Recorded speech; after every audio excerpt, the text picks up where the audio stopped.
paglibkas sa cease and desist order sa ship breaking operation sa MV Diamond Highway sa Barangay Punta Inganyo, Lapu-Lapu City.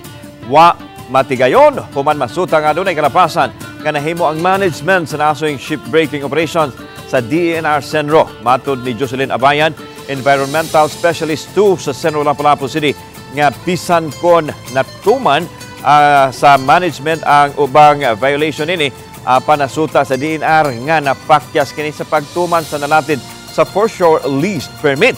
Gidasunan usab kini sa City Attorney.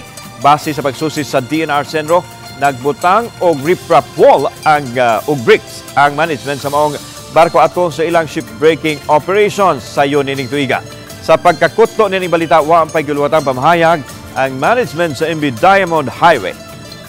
Lang among condition sa ilaha until you can present a DENR clearance nga cleared na mo sa DENR o sa mo live sa cease and desist.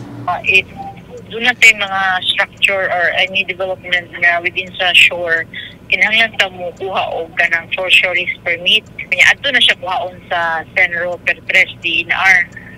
Unya mo na ang wala ma-comply sa MV Diamond.